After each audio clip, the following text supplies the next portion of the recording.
araw mga kaibigan. Ipapakita natin ngayon sa inyo kung paano paggawa ng dito, frame o asagan. Kasi pag inalagay mo lang ito ng ganyan, harvest natin ganyan lang, yan. Tapos kung nasa tindahan yan sa mga resellers natin, o kaya kung magde-deliver tayo, pag kurbada ng sasakyan, ganyan, tutumba yan. Pati doon sa resellers, pag binawasan, okay lang kung puno, pero pag nabawasan na, natutumba yan. So para maging stable, lagyan natin siya ng stabilizer o frame dyan para dito. Okay, so ngayon ipakita natin, ibalik natin sa inyo, ibalik ko ang para ipakita natin kung paano gagawin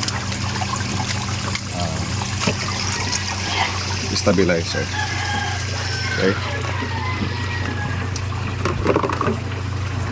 so gamit nitong rubber, mabibili lang to sa kahit saan, mga tindahan yan sa baba, sa mga school supplies, mabibili ito. 60 by 60 ang napang kutay.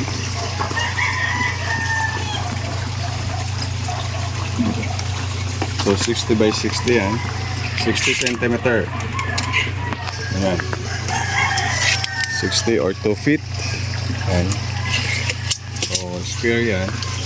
Ito yung gagawin natin na rubber, para yung rubber okay siya sa weather, sa weathering, kainit, umulan, hindi nalalanta. No? So ito lang, madali lang ito, butasan natin. Ito na. So magbutas tayo ng 6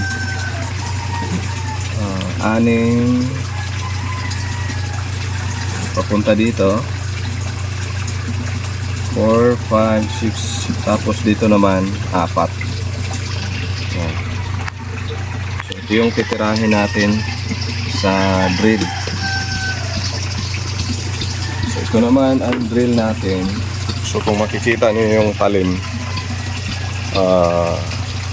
nakaganyan. So kailangan yung paikot natin pakaliwa.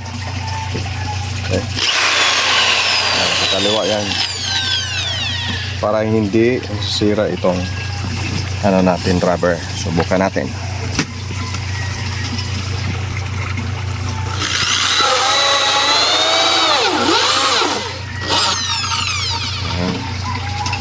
Pantay ang butas yan.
pwede naman siyang gunting, kaya lang hindi perfect yung pagkabutas ng circle. So ito, pantay. So yun ang ilalagay natin dito. Yan. So mayroon na siyang frame. Ito naman ay available lang to sa mga dyan sa mga malalaking tindahan din, katulad ng Gen F, Prince, andyan yan. So made of plastic po ito. Ang sukat nito ay 38 cm, yeah. 39 cm by 59. So kung i-round off natin o round up, 40 by 60. So centimeter, yan yan, centimeter yan, or 16 inches by, kung sa centimeter, 60 centimeter by 24 inches or 2 feet. So, lalagay natin to dito. Yan. So, tapos pag nilagay natin na, so, balikan natin. Mag-harvest tayo, ilalagay dyan sa butas. So kahit kung mag-deliver tayo,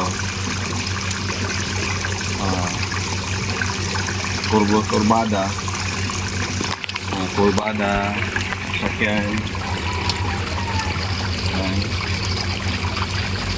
yan.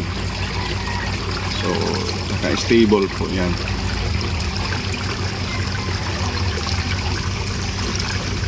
Yan. So pag nag-deliver tayo, lalo na kung malayo yung pupuntahan natin, ilang kurbada din yan. Pag walang frame na ganyan na mag-stabilize sa litos, wala, nasisira yung litos natin, natutumba. So yan lang kadali mga kaibigan. This is for litos delivery yung lalagyan natin. Ito mabibili lang dyan sa mga tindahan, available. So yan, yung mga para-paraan lang yan. Tanim lang tayo ng tanim. Kasi ayon sa kasabihan, pag may itinanim, may anihin. Siyempre, ang kapartner niyan, pag may tiyaga, may ilaga. For food security and food sustainability, let's be happy, be peace, be healthy.